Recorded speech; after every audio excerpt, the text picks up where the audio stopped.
What you got? 7.4. It says quick 26 and 27, but I'm not sure if you can actually do them since it doesn't say it's normal. Yeah, this book sometimes is a little lax on Yeah, that. it gives answers in the back, so I'm guessing that you're supposed to do it, but it doesn't give. So 7, you said 7.4? Right. Number, say it again, sorry? 26 and 27.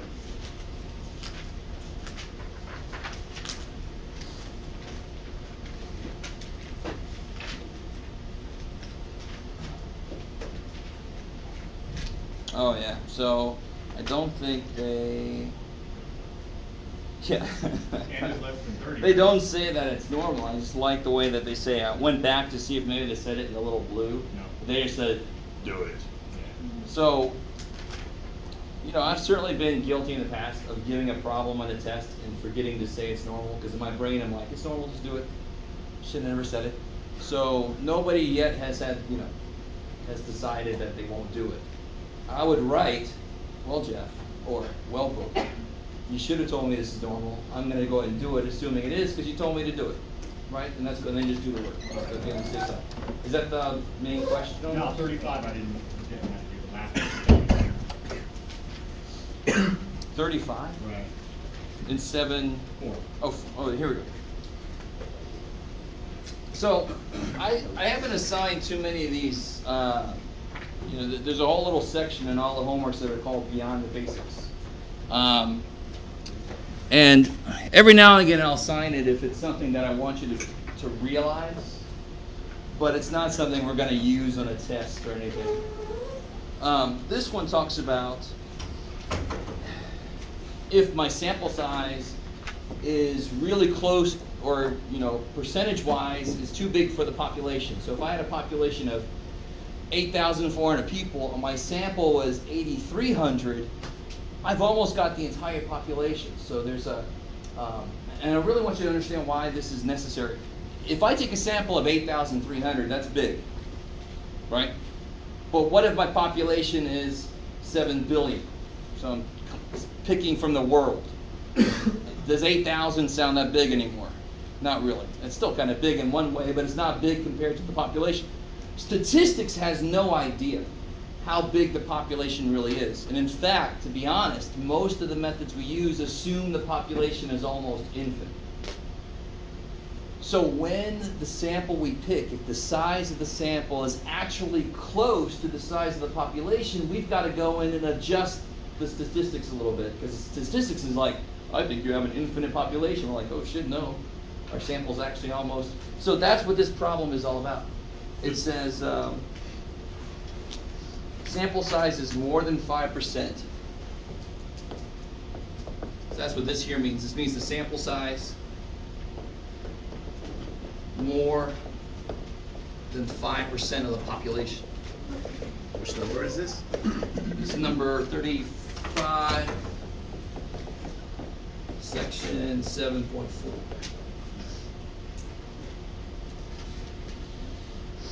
And all they say to do here, you do everything like you normally would. Right. But when you get the error, you don't use that number. So you calculate the error like you normally would. I think this one was, yeah.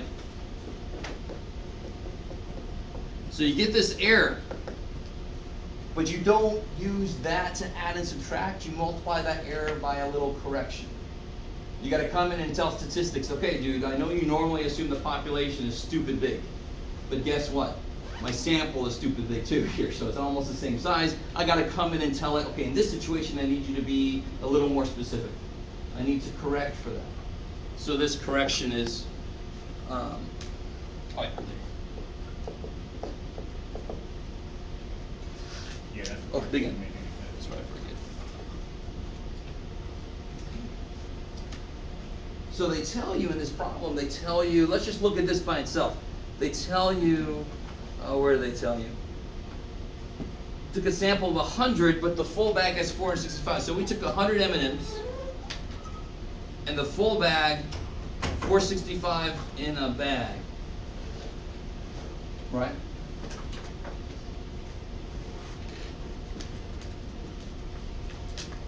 Yeah, cool. So then to calculate that, what's big N going to be? What's big N in this case? 465. 465. Big N, they call it a big N because it's the population. So in this case, it's 465. Little n is my sample. Throw them in there and see what that little correction factor is. Now, just to really quick say something about this. If this really is a lot bigger than this, if this is, in the millions and this is 500, then that top is effectively still just big N. And big N minus 1 is effectively just big N. You with me? So big N divided by big N is 1. The error wouldn't get adjusted at all. Oops. This has got to be multiplied by the error. The new error. So this is my adjustment factor. So the closer this guy gets to this, the smaller this gets from 1. It's the percentage of the error then. You guys with me? Because what should happen if we get closer and closer to the population size? If my population is 10,000 and I take a sample of 9,500, aren't we pretty damn sure about what we see? What should happen to our error then? It should get a lot smaller, and that's what this is always going to be at most 1. And the closer this gets to this, the closer this gets to 0. So what happens if your sample is the same size as your population? 0. The error should be 0, right? So that's what that does. It says statistics. I know you normally do like a population is infinite. Here's what I've got to use to adjust it. How often am I going to do this? This one time in this one problem. Just to show you, because I want you to be aware, most of the math we've done is valid, but there are situations in the real world where these little correction factors come in. Is the process changed? No, I still do this. Right? I still do that process. I just have to adjust one piece of it a little bit, just to reflect what's really going on. You guys kind of with me? So that's a little, bonus question in the homework. Don't freak out too much about it if you don't quite see. I just wanted you guys to be exposed to, real life needs these little adjustments. Okay. Yeah.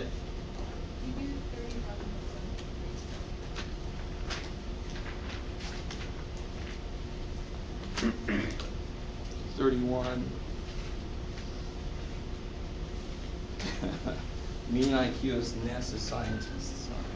Is everybody cool with this?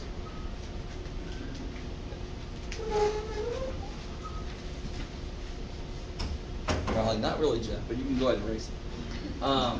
31 says, and they kind of, right up the bat on this problem, they tell you what kind of formula you should use.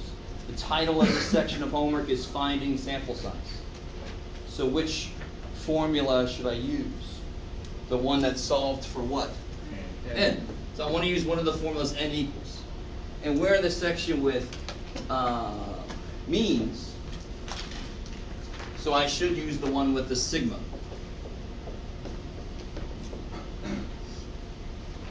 So a little general note. If sigma shows up in a formula, that's got to be related to a mean problem. Find a confidence interval for a mean, test the claim about a mean. Because when I have percentages, we create our own standard deviation, don't we? It used to be square root of NPQ, and now it's adjusted a little bit. I don't know if you remember from the confidence interval for p hat, the little standard deviation was square root of p hat q hat over n. They don't have to tell me the standard deviation. I make my own. So obviously, if that's in the formula, I'm not going to use it for a percentage. I don't need that. The formula should have p's and q's in it somehow. So for this one, this is about a mean. I need to use this guy. And they tell me, blah, blah, blah, blah. Tell me a lot of crap. Let's see.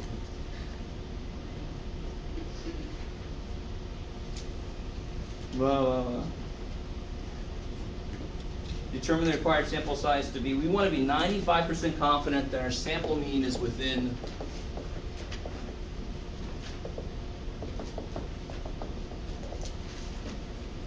where to go? 5 IQ points.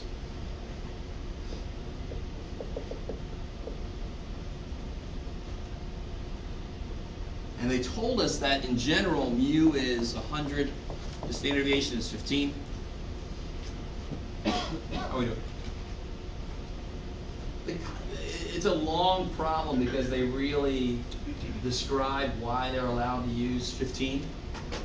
And remember, I even pointed this out, that in real life, we normally can't use the standard deviation of a population. We normally don't know it.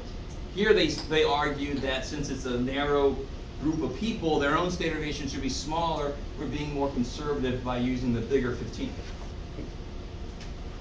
So since I know this, I am allowed to use z-scores, right? IQ scores are known to be normally distributed, so we're cool there. For 95% confidence, anybody know what the z-score is for that? 1.96. Good. Sigma is given to me to be 15. What's this tell me right here? Remember that magic word within? I want to be off by that much. So this is the error that I want. And now you just plug and chug. You got your z, you got your sigma, you got your error. Cool. Good. All right, sweet. Any other questions from homework? Yeah. Maybe number 10 for 700.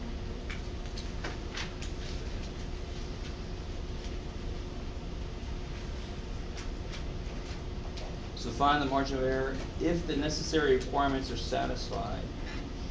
So here they tell me, this is number 10. The breaking distances we mind. Breaking distances of a simple random sample of cars. N is 32. We want a 95% confidence interval. X bar is under 37. Sigma is known to be 7. This section was before we learned about t-scores. So what piece of this, if we didn't know it, we'd have to say in this case we can't do anything because we haven't learned it yet. Which piece of this allows me to do z's?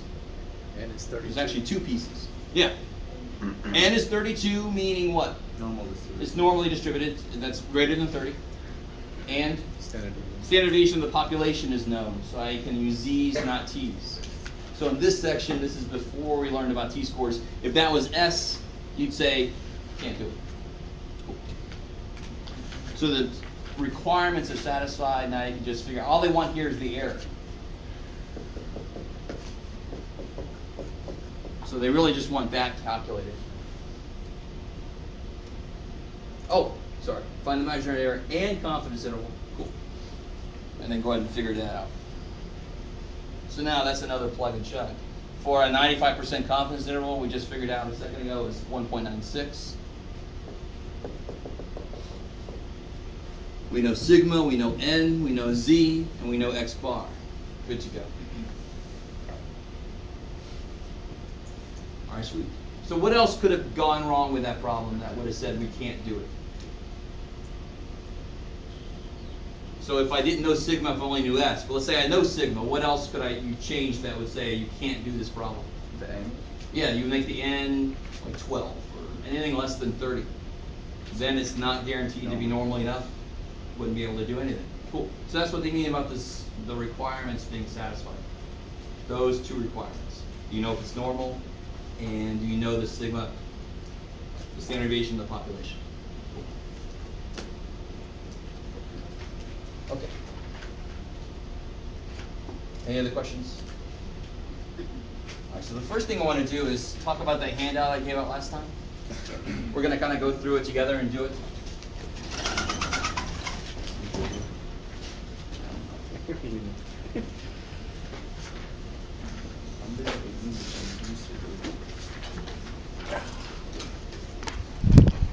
Yay.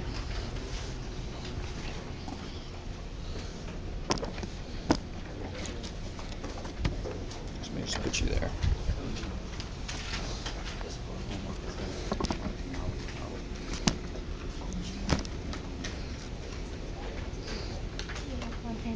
Oh yeah.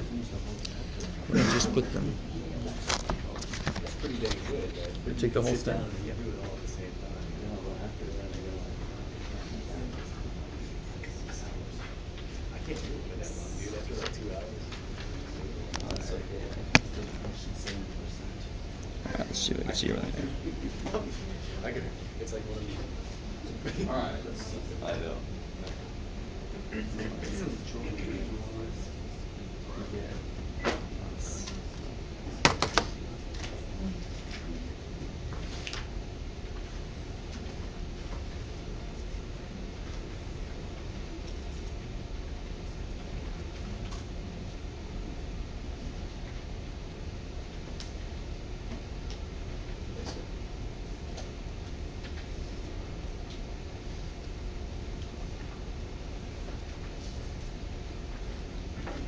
Did anybody try to do this problem already? A couple of you guys? Yeah. All right. The rest of your life. Just wait.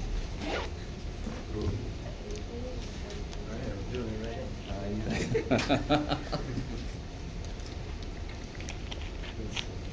I like that. All right.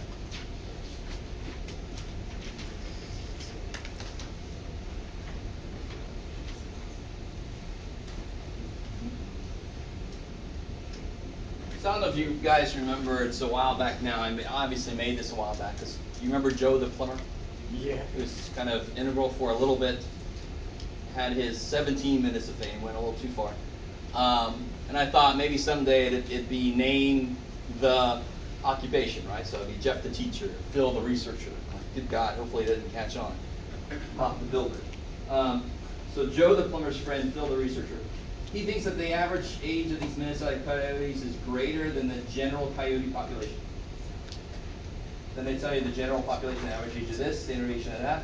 So right there, just to kind of point this out, what is that? What symbol would you use for that value? Which ones? Whoa. The one I circled there. What is? Standard deviation. Sigma. Good, that's what I wanted to hear. Not S. Because where'd that 0.82 come from? General population. So it's got to be really explicit when they want to tell you they have a population standard deviation, because normally we don't. So they got to be like, whoa, we have the population standard deviation. So then you know that eventually you can use what? Z-scores, as long as it's normal. So if you missed last class, it's a bad class to miss, just to let you know. So you go see the video. So kind of introduce this whole idea of hypothesis tests. It's kind of got a lot of old stuff in it. The newest thing really is the p-value. So we'll talk about it here also. And of course there's a few different terminology, and then you're wondering what the hell is ho and high. But what's the claim being made here?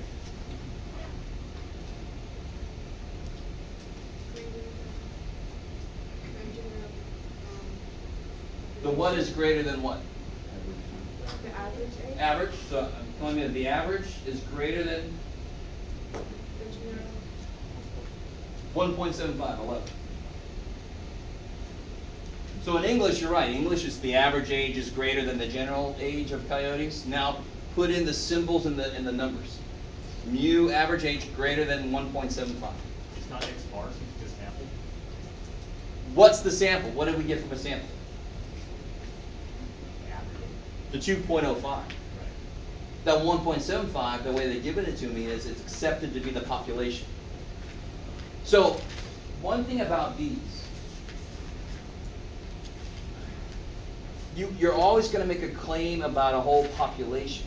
We do take a sample because we don't have time to go look at every single coyote in Minnesota. I don't have the time.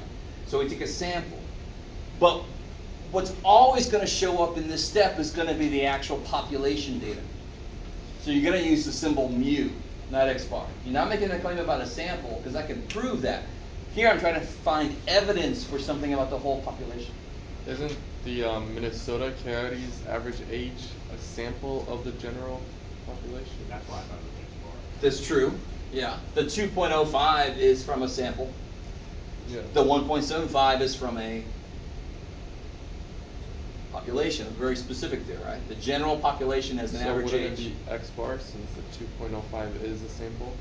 If I was talking about the 2.05. Oh, so we're talking about the. So the claim will always be related to something about the population. What do you use to test that claim? A sample. So up here is always going to be statements about the population. I think that gas is actually less than what you said. I think it's changed from what it was before. So I make a statement about a population, and then down here, I actually check it out with a sample. I try to show evidence using a sample. So our population is the average age of coyotes in Minnesota. Or coyotes in Minnesota is our population. Well, the general coyote population. So actually the Minnesota coyotes is a subgroup of that. How we doing so far? So one thing I want to point out, it makes sense that I can use the population standard deviation because Minnesota coyotes are still freaking coyotes. So they still have the same, I can still use the same statistics for that if I happen to know the population standard deviation. How we doing? Okay, sort of decent. All right. Some of you guys look like you want to hurt me. That's all right. Which one will that be? Will that be the ho or the high? What? Yeah, what's got to always be true about the, let me be a little more technical, sorry. The null hypothesis, what's got to always be true about that statement? It's got to have an equal sign of some kind, either equals or greater than equal to or less than or equal to. Since our claim does not have that in it, it must be the high, the H1, the alternate hypothesis. So this will be here. What's the ho going to be then? Bigger than or equal to 1. Less than. Less than. The opposite, right? So this is our claim. Because you're claiming it's a higher age. Sweet. Is that going to be a one-tail or a two-tail test? One. One tail. Because which side, where do I want my sample to end up? On the right side. Above. The only time it's going to be a two-tail test is if I'm testing a claim I think it's different. If I think it's different, either way would work.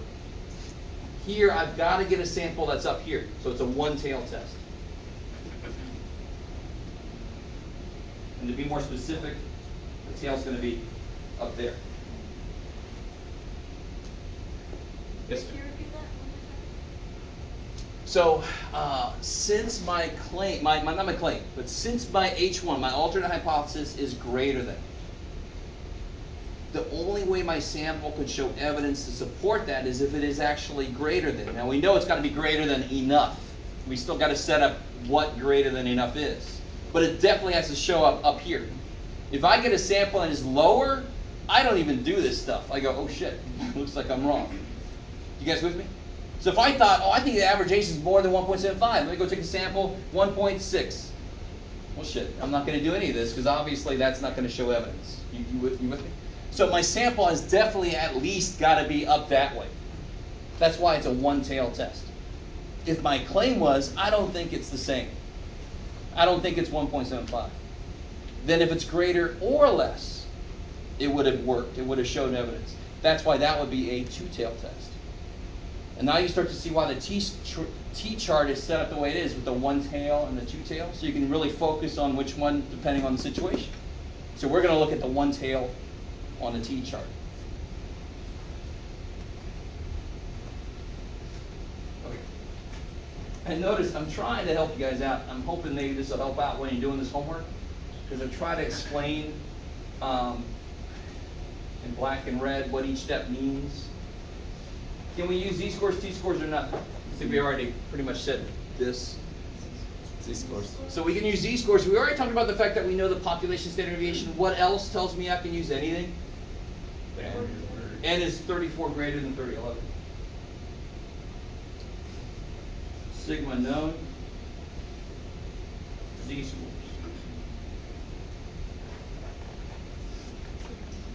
So the first step is always, what the hell are you talking about? Second step is, what are you allowed to use to talk about it? And now we're going to figure out, when can I see, when is evidence to be found? How much evidence do I have to find? So what's the key thing from the problem that's going to help me set up part C, the rejection region? What do I have to know to set that up? What part of that problem tells me how far to go? Well, one part is we've already drawn the tail is going to be up here. But how far up there? Where exactly is it going to be? What part of that setup is the number that I need to help me set this rejection region up to tell me how far I've got to go? 2.05. Yeah, the alpha. Remember alpha was the area of the tail or tails? Since it's a one tail, it's all in that one tail. So now this is going to look like this. Alpha is 0.05. What's the z-score going to be? 1.645. I like it. So here, just to show you what you can do in general, is you can destroy your book. Spin through a lot. So here's my one tail, right? I got a one tail test. 0.05 is right there. Why am I looking at a t-chart when we need z-scores? Because I can just go all the way to the bottom. And there's my 1.645. Cool. Is that? You use 0.05 because that's what supposed to be like an alpha. Because alpha is 0.05. Okay. Cool. If this would have been a two-tail test, I would have just looked up 0.05 in the two-tail part and gone down to that column. With me? So it's a one-tail, so I looked it up in the one-tail, looked down at the bottom of that column. I love it. So this z is 1.645. And I think I wrote this last time. When I say put it into words also, I mean to put this, be very explicit. If z star is what, we can reject the null hypothesis. If z star is greater than, I've got to get into the rejection region to actually reject it. So it's got to be greater than 1.645. Right? I like the example of the football coach looking for somebody. You got to run faster than this time for me to take you into my team. You with me? The same idea. This is a benchmark that we've got to hit to show evidence that it is so far up it can't possibly be here. It must be a little more up. So if z star is bigger than this, reject the hope. The null hypothesis. We support the high. Alternate hypothesis.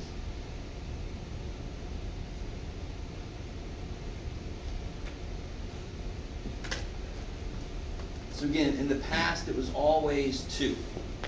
Remember that?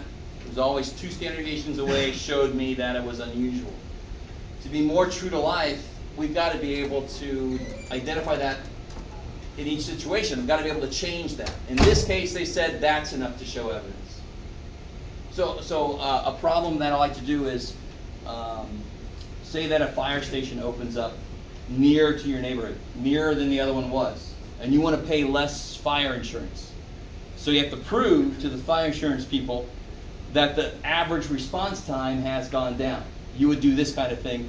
They would tell you, well, this is alpha for us. This is going to be what's sufficient to prove it to us. You don't get to pick yours. Does that make sense? They're the ones going to set your rates. They say, well, you got to show us this if you want to prove this. They're going to set where that is.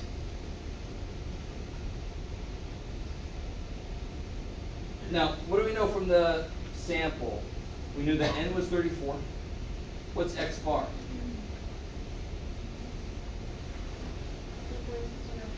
2.05. And we knew that sigma was 0.82. Right, we saw that from the beginning. I try to put it up here also. What do you have to do before you make a z-score? Good. I took a sample, so I better change the standard deviation before I go to calculate my z-score. So that'll be the old one divided by the square root of n.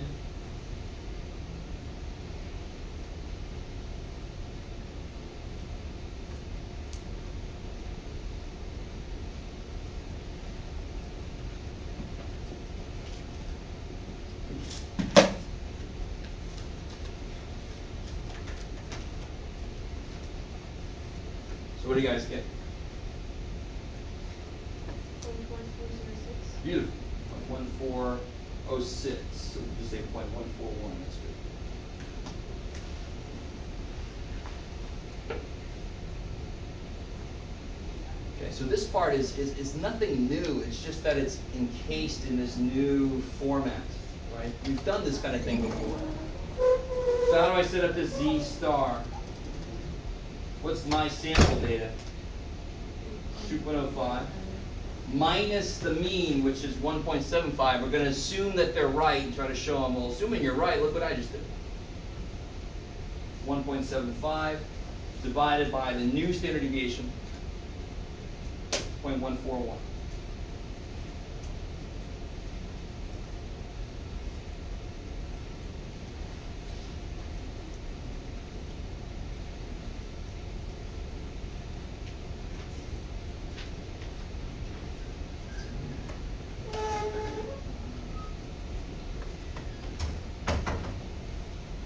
So what do you guys get for that? Good, 2.13. The right answer. So going back to this, did we make it inside the rejection region? Oh, yeah. Oh yeah. So then what can we say right here? It's not really a conclusion, but I can say it very quickly. Since we got in there, what can we say here? The host rejected. Good. Reject the hoe. Rejected.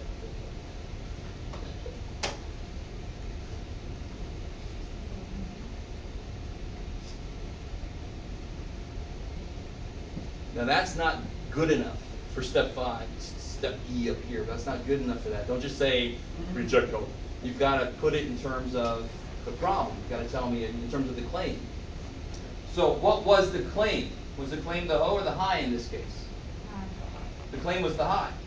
So we've got to word things in terms of the high. So if I can reject the hoe, what can I do with the high? Support it. Support it. If I say the one dude's wrong, the other dude's got to be right. Or at least I show evidence for it. So what's your conclusion and why? We have found sufficient evidence to support, not the high, but to support the claim that what? And they can just take it right out of here. What does that mean? That the Minnesota Coyote's average age is greater than the general coyote population. You just take it right out of the question. You've got to relate it back to what physically is going on. It's right there. Yeah. Is the claim always the high? No. Why was the claim the high in this case? Because the claim did not have an equal sign. You with me? So it could very easily, he could have said, I think they're at least 1.75. That would have been greater than or equal to. That would have been the hoe. And then the high would have been the opposite. So I got to be careful. I always forget to do this, but the first couple I do, almost always the claim is this. It doesn't have to be. The claim could have an equal sign in it, then it would be the hoe. So then I would want, if my claim was this, I would want to word my conclusion based on this. I would have said we have found sufficient evidence to reject the claim. That blah, blah, blah. I've got to word it in terms of which one is the claim. Gotcha. I understand. To support the claim that the That makes more sense. Minnesota, that's my favorite phrase, that the Minnesota Coyotes, let's see, average age greater than general population of coyotes. You might want to write more legibly than I do. We just put greater than 1.75, that's the same, or you could even write out. Yeah, at least you got to capture that Minnesota Coyotes average age is something. That's the claim was all about them. You've got to have them in it. Cool. So, what I want you guys to do. Can we find the p-value Say again? of the? Oh, the p-value, thank you. Who remembers the p-value is based on what? Z-star. Z-star. Notice something. Alpha is the area in the tail of the critical z-score, right? Alpha is the area in the tail of this critical z-score.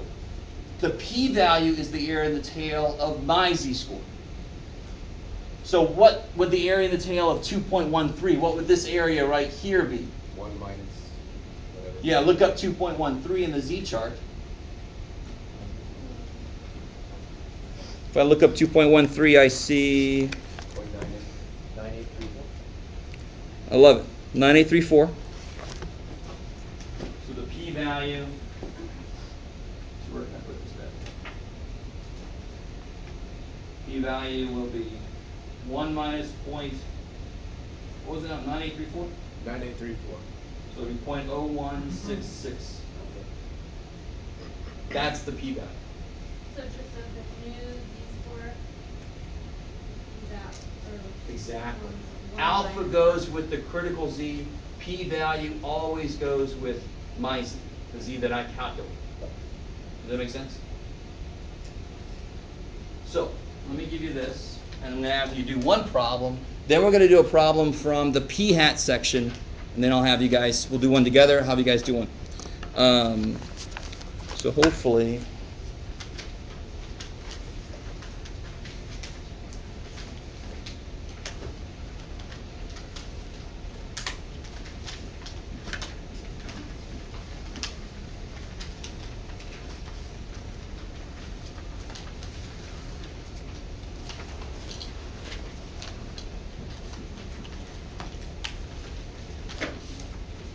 Did not bring your book. You're going to want to cozy up with somebody nearby that did. That's screwed.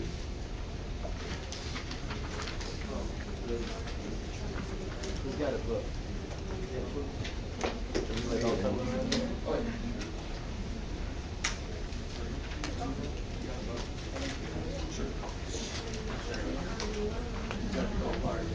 Who has a book?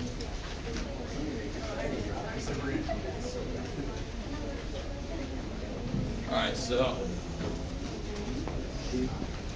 on page 411.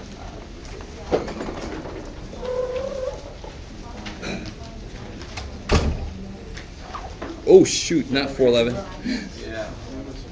419. Sorry, 419. Page 419. Do number. Let me see. Oh, that's interesting. I don't know if I want to throw that to you yet. Let's do number 18. So, Yeah.